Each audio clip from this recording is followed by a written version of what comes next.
провести. Значит, расскажу. Какие-то вопросы будут возникать в процессе выставки, пожалуйста, задавайте, не стесняйтесь. Значит, ну, уже посмотрели что-то, почитали, аннотации, да, хорватское наивное искусство – это уникальный феномен в мировом наивном искусстве и вообще в иерархии мирового наивного искусства хорваты занимают верхнюю строчку. Из-за явления такого, из-за массового, да, и послужившее толчком и другим школам, не только в Хорватии, в Сербии, на основе этого пошли школы в Ягодине, Ковачице и так далее. И, собственно говоря, уникальность этого феномена в реверсной живописи на стекле уникальна, никто в мире так не работает на стекле. Пожалуйста, присоединяйтесь. Вот. И еще раз подчеркиваю, что это обычные крестьяне, вот какой-то был толчок, ну, долго это путешествовало что-то, я расскажу опять же поподробнее, но начали рисовать очень многие самые обычные простые крестьяне. И видите, какая техника высокая, да, исполнение, мастерство. Давайте сразу вот немножко про технику, нам интересно, да, что это такое вообще. То есть это техника реверсной живописи на стекле. То есть картина пишется с обратной стороны стекла. В данном случае стекло выступает как материал для написания картины. Как холст, как бумага, как дерево, стекло чистое берется, под него подкладывается, бывает эскиз, бывает ничего не подкладывается, из головы. И начинает рисовать на стекле, прямо на стекле. Для того, чтобы посмотреть результат, что получается, стекло переворачивают, смотрят, опять кладут, кто-то работает типа мольбертов на столах, кто-то на столе прямо так подкладывает что-то под руку, чтобы краску не испачкаться в краске. Вот. То есть это непосредственно пишется масляными красками на стекле. Отсюда такая яркость работы. То есть в отличие от другого материала, холст и бумага все равно глушит краску. Здесь ничего, здесь стекло не мешает, ничего, краска в чистом виде такой, поэтому это локальные яркие краски, как вот они, значит, и выглядят, соответственно. Сложность в чем этой техники? Здесь, конечно, сразу-то понять сложно, надо немножко вот попытаться себе представить, да, надо иметь определенное, конечно, и пространственное мышление, тем более, если вы работаете без эскизов, то есть начинается все записывать с самых мелких планов. Еще раз говорю, если в отличие от традиционного искусства, да, ну, процесс написания картины, каким образом? Художник ставит на мольберт подрамник, загрунтованный холст и начинает работать, начинает набрасывать эскиз, цветовые пятна обозначать и начинает прорисовывать картину. И заканчивает ее мелкими деталями, какими-то бликами. То есть здесь все с точностью наоборот. Здесь сначала надо поставить блики, а потом мелкие детали. И так послойно, последним же описывается фон. То есть сложность этой техники в том, что если какая-то совершенно, ну, условно, ошибка, они не академические, они могут себе, художники, они могут себе позволить допустить ошибки, да, но если какая-то ошибка, что-то сделано, исправить уже никогда невозможно. Все осталось там, на переднем плане. Это уже все потом последующими другими слоями уже записано. То есть все детали, они, то есть сложности, поэтому вот это ну и естественно это реверсно. Если эскиз так, то картина получится уже в зеркальном отражении, то есть, соответственно, да? Вот. Сама техника, откуда она взялась? Она восходит к народным иконам на стекле, которая техника такая была развита Германия, в первую очередь Южная Австрия, все Балканы, Румыния, Польша и вплоть до Западной Украины. В 18-19 столетии, в 20 столетии это было очень развито, в отличие от нашей, да, опять же мы говорим, от нашей техники иконописи на доске.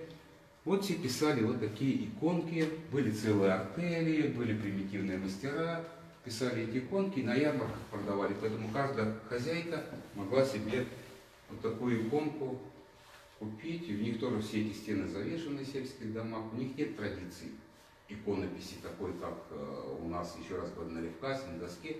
Еще есть мнение такое, что почему стекло, а стекло недорого. Да нет, уже в 19 столетии стекло было гораздо доступнее, чем подготовленный какой-то или холст, или еще раз говорим, досках слегка самовлечет. Поэтому вот они, вот как раз это образцы народной иконы, достаточно примитивной иконы. Вот отсюда пошла эта техника. Дальше сам феномен, откуда, почему она вот именно в этой области Хорватии. Совершенно это на севере Хорватии, удаленное село Хлебине. Каким образом она там появилась? Это все связано, как мы говорим, я вот, допустим, вчера тоже рассказывал, что в мировом наивном искусстве, как бы, да, и в частности мы говорим о Хлебинской школе, переходим к этой, сразу оговорюсь, есть название, признанное во всем мире, Хлебинской школы. И все, кто это знает, все знают, идет о чем речь. Есть, существует определенная иконография, типажи, вот эта техника рисования на стекле, да, Хлебинская школа. Самый яркий представитель Хлебинской школы, выдающийся художник 20-го столетия Иван Генералович. Многие все-таки это на слуху, эта фамилия, это имя. Генералович принадлежит, скажем так, к тройке самых выдающихся известных мировых художников наивного искусства. Первый по праву это Анри Руссо, французский таможенник. Второй, вы тоже наверняка многие знаете, это Ника Пиросмани, Пиросманишвили, Грузия. Вот, а третьим считается Иван Генералович, хорват. Как и в случае вышеназванных Анри Руссо, Ника Пиросмани, всегда кто-то рядом с ними был. Невозможно, вы сами понимаете, особенно мы говорим о конце 19 века, о начале 20 века. Кто такой был Анри Руссо? Французский бывший пенсионер, бывший таможенник. Ника Пиросмани вообще вывески, да, рисовал, маляр был простой.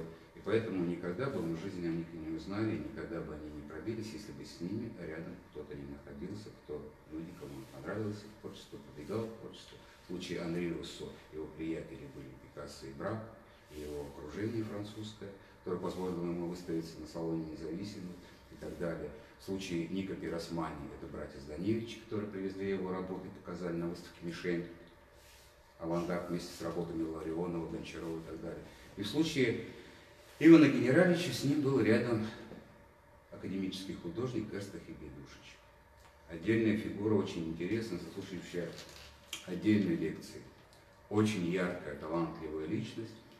Я быстренько о нем пройдусь. Он родился в Загребе, закончил гимназию, закончил Загребскую академию художеств, получил стипендию французского правительства и в 26-28 годах стажировался в Париже. Понятно, что надо представить себе вот это время, начало 20 века, надо представить, Хорватия в то время получила независимость. И, естественно, еще раз говорю, Хорватия все-таки это Европа, но это задворки Европы, это глухая провинция Европы. Поэтому, естественно, все то, что касается искусства, это все в основном это копирование западноевропейского искусства было. И молодые художники, увлеченные левыми идеями, социалистическими идеями, они искали свой образ, вот именно свой национальный язык.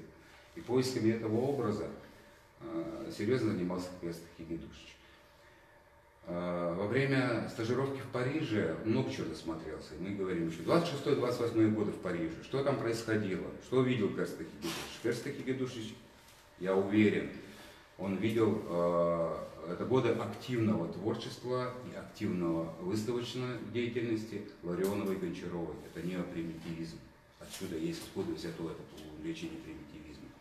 28 год – это выставка Вильгельма Уде и его художника Святого Сердца. Это французский наив. Впервые показали во главе Анри Руссо, Бамбуа, Вивен, Луи. Художники тоже все видел. Он был много посещал музеи, увлекался фламандской живописью, тоже здесь отсылки есть, был очень увлечен Брейгелем.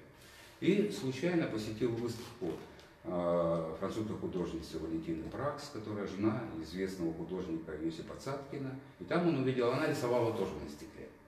Уж каким образом, конечно, никакого отношения вот к этой живописи не имела, но так или иначе какие-то эксперименты рисования на стекле были, потому что и Кандинский рисовал, пытался, но это в основном вот такой вот локальный, примитивный достаточно способ рисования был. И вот он увидел эти картины Валентины Пракс, и это ему напомнило вот как раз вот эту постбарочную сакральную живопись, вот эти иконки, которые он во множестве видел у себя в детстве, вот в этом селе Хлебине, где родился его отец, там был родовой дом И поэтому, когда он вернулся в Хорватию, он сумел соединить традицию и современность и написал первую свою темперу наставку, в то время масло Монтемпера, было у нас 5 плети, которая фактически служила протоиконой хорватского наива. Далее у него, так как это было все это, создал он прогрессивное художественное объединение «Земля», так называлось, куда вошли самые прогрессивные хорватские художники на тот момент.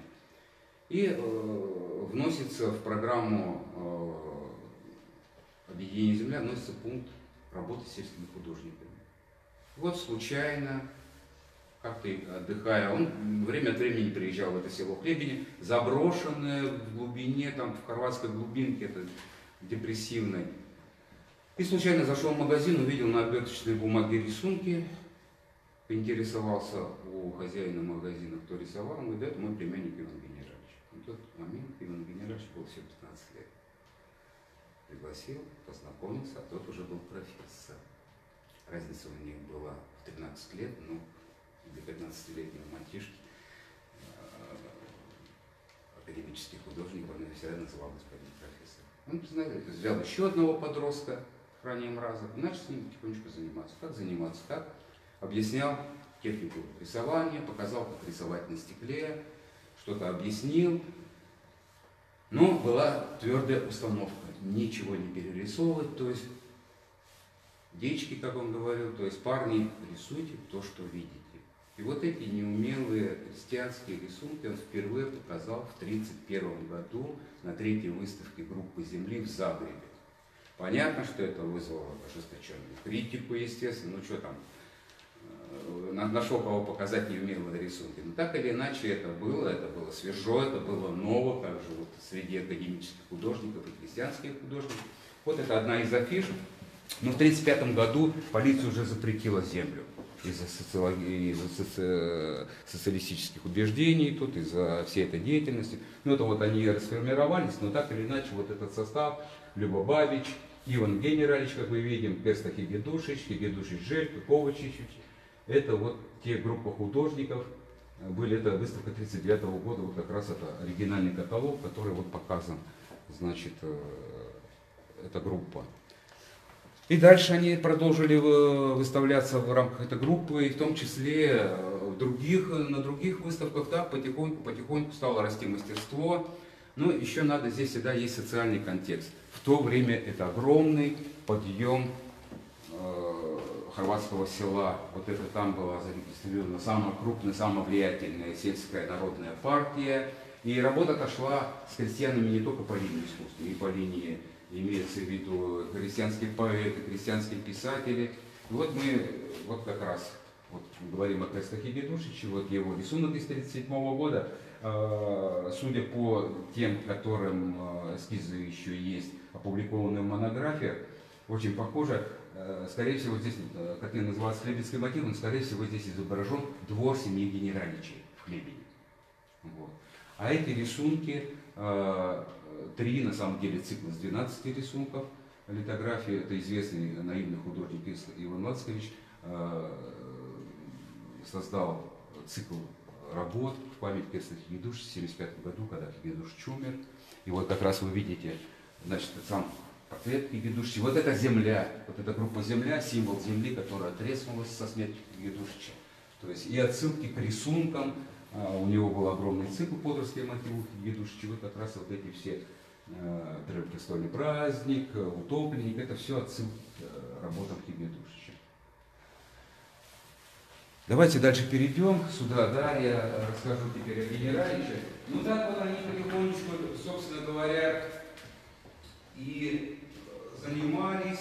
В 30-е годы, конечно, постоянно Хигедушич поддерживал Генералича, помогал ему с красками, помогал какие-то работы в Загребе продавать, помог ему избежать призыва на фронт во время Второй мировой войны. Хотя сам Хигедушич был заключен в концлагерь, но благодаря друзьям из полиции удалось вытащить его оттуда. Ну и также он каким-то образом, они договорились якобы расписывать церковь где-то в глубинке, они там спрятались, войну пересидели. Вот. Так у них отношения с Хигедушичем были на протяжении 40-х, 50-х годов.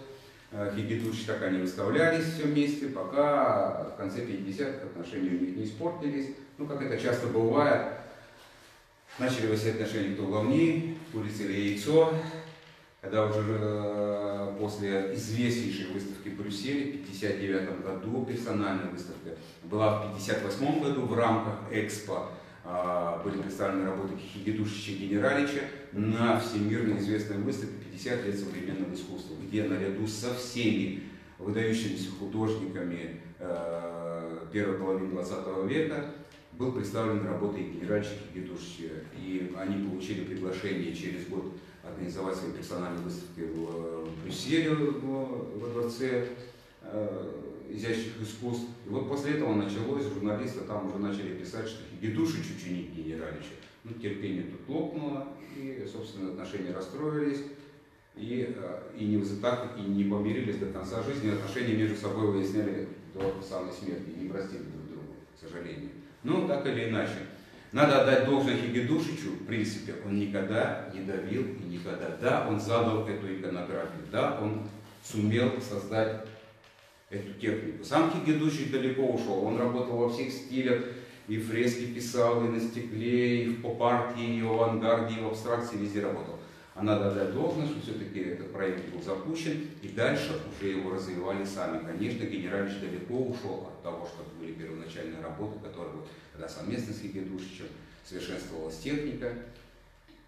И поэтому по праву он считается выдающимся художником 20-го столетия, конечно, Иван Генералич. Ну вот там вот даже фотография, да, мы видим, вот 34-й год, на пленэре они, вот молодой Генералич на тот момент, ему 20 лет, 14-го года рождения, вот сзади стоит Керста Хигедушич, это село Хлебине в 70-е годы, новый асфальт положили буквально только что, потому что было глухое хорватское село, асфальт положили к приезду в то время федерального канцлера Германии Вилли Брандта, а тут не было асфальта ничего. Вот. Здесь представлены графические работы Ивана Генералича, различных техниках. И вот здесь будет написано сериграфия, это серийная графика, это тиражная авторская графика в различных техниках: шелкография, литография, цинкография. Вот, буду попадаться вам, потому что спрашивают, что такое сериграфия. Ну, это вот как бы авторская тиражная графика.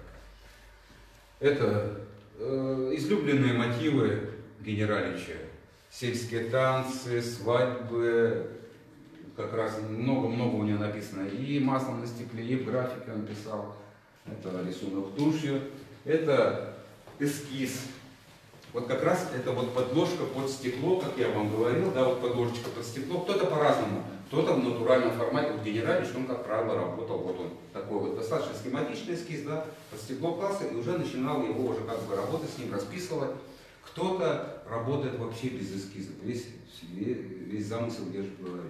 Кто-то эскизы вот, настрижены размером с открыточку, я знаю художников, да, вот они там набросали основную композицию, все, им больше не требуется.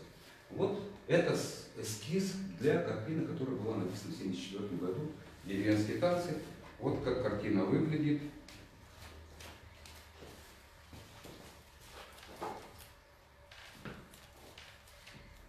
Вот уже написанная картина, видите?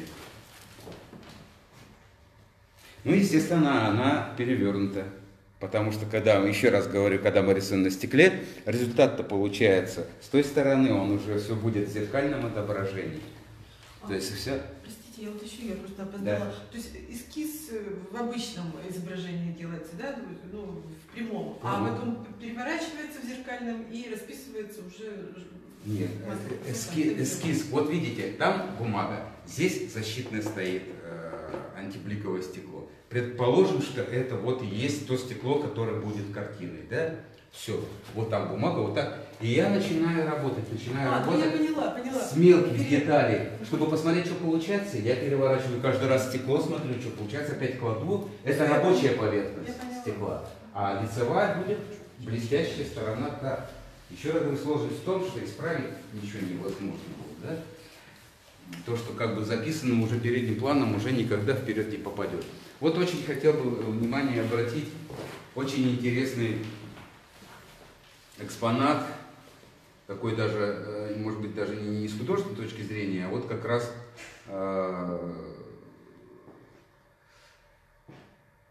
как бы сказать, какое слово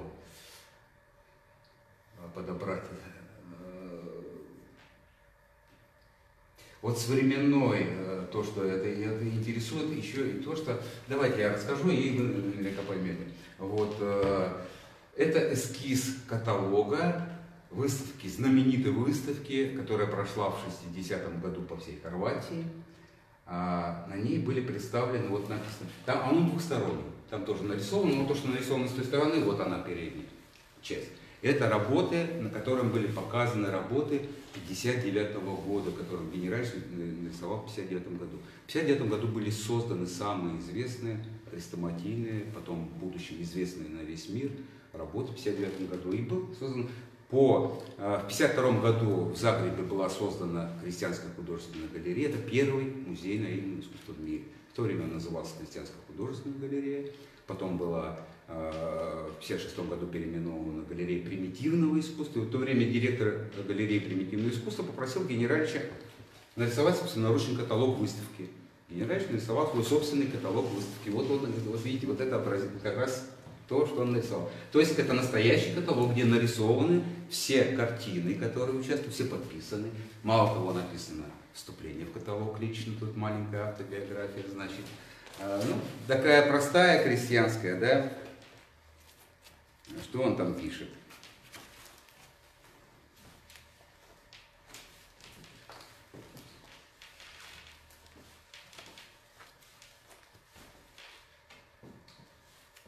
Где же он у меня?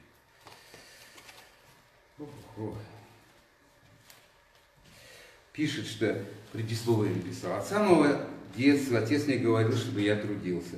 Никогда ему это не забуду, хотя я много учился и в работе. Поэтому мои руки для этого занятия так гениальны, как сказал Марсель Орлан. Марсель Орлан написал вступление для Генеральевича, известный французский критик, поэт, писатель.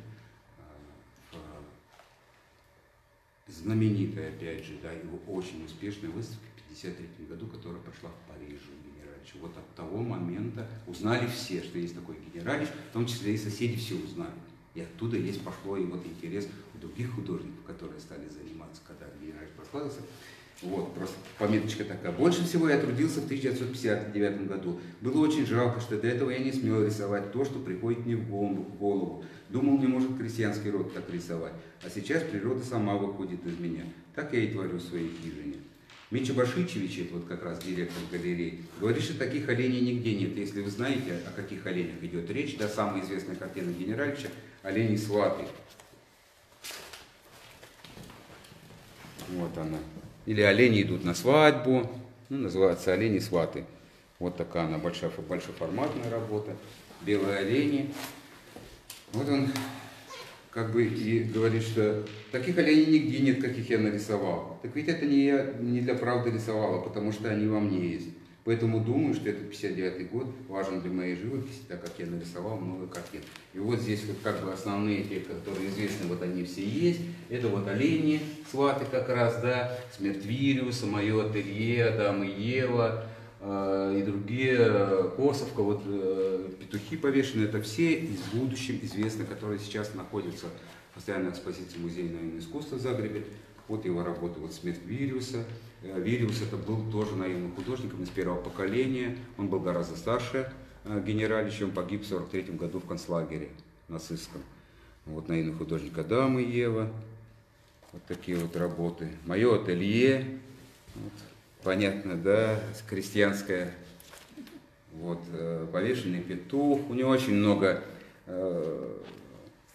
Косовка, то, что посвящено Второй мировой войне, сам Генеральевич 60-й год. Вот. То, что очень интересно. Вот в таком виде этот каталог был методом шелкографии напечатан, сложен и вручался, соответственно, всем посетителям. Прямо в таком размере он и был? В таком размере не он... миниатюрные? Не, они так отпечатали, он так и был. Вот даже сгиб как вот есть остался. То есть вот такой вот рукописный каталог. Очень интересно, кстати. Андрей Анатольевич очень заинтересовался. Говорит, нашим наивным художникам надо предложить, да, нарисовать самим каталог. И это же интересно, и каждую картинку вот воспроизвести, пускай схематично. Вот дровосеки известные его. То, что вот как бы вот упомянули, посмотрели, да, все спрашивают, ну, уже нам увидели, еще посмотрите, очень много петухов на картинах хорватских художников. Сразу расскажу. Петух является символом хорватского наивного искусства и Подровина, вот этой местности, где находится село Пелин, она называется Подровина, то есть по реке Драве, Подровина. Первая, фактически большая роль в выведении, вот как раз в признании петуха символом хорватского наива принадлежит Генераличу. В 50-е годы он начал активно выводить образ петуха на свои картины.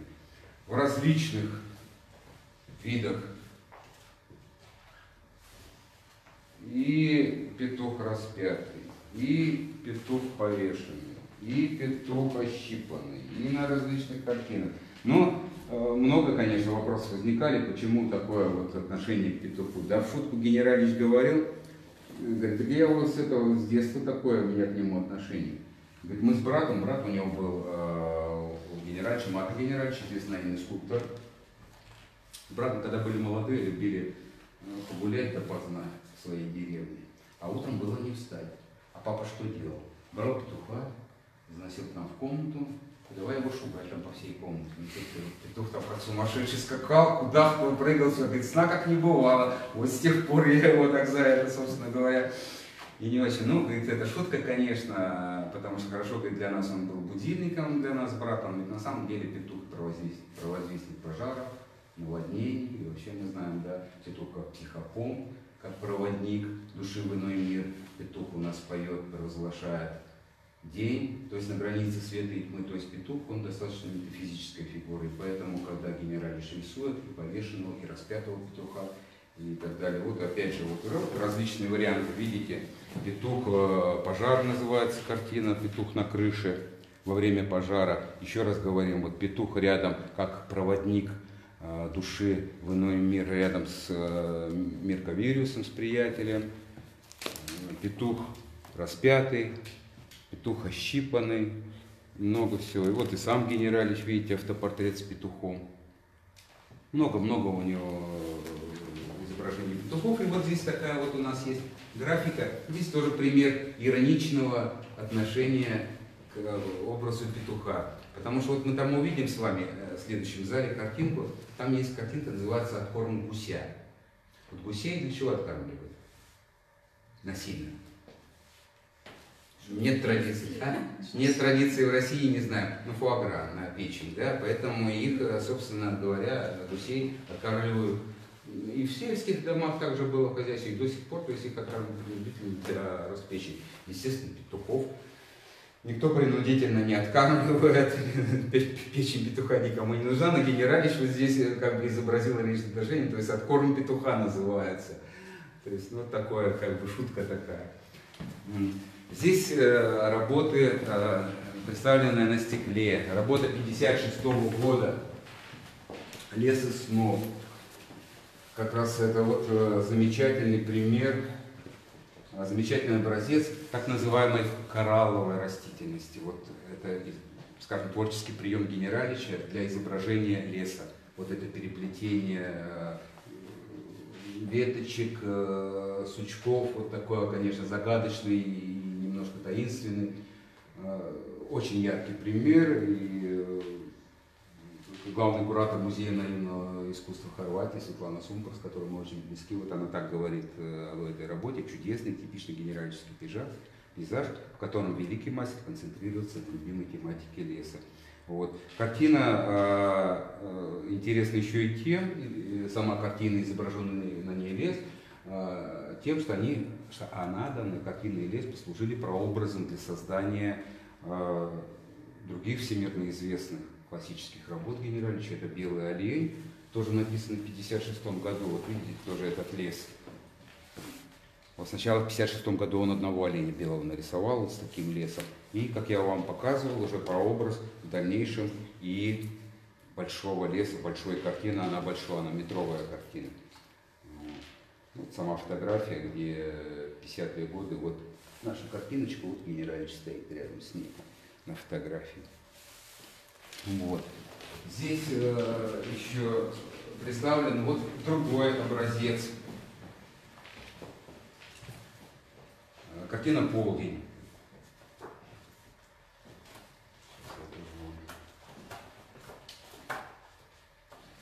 Это еще один творческий прием для изображения леса, широко используем Генераличем уже в 60-70-е годы. Здесь плавные, округлые, вот эти мягкие формы деревьев у него такое уже было. Ну, продолжал в такой манере писать, в том числе изобрел вот такое вот было. Значит, они позволяют создать такую достаточно декоративную атмосферу такого пасторального, умиротворяющего пейзажа, ну, сказочного такого, да, немножко. Значит, Генераличу очень нравилась эта работа. Она была представлена на нескольких знаменитых выставках. Вот как-то ценил почему-то это, почему-то, не знаю, хотя вот были большие форматы, вот именно работу ценил, да. Вот опубликована она в нескольких монографиях. Вот даже вот, видите, есть фотография Генералич уже с 1971 года во дворе своего дома. Вот рядом с картиночкой голубя его пускает, а картина вот рядом, как раз это рядом с ним висит. Вот эта картина 1985 года. Вот она написана в период позднего творчества, но прекрасно передает его абсолютно узнаваемый, индивидуальный, неповторимый стиль. Деревенская жизнь. Что еще? Все понятно, да?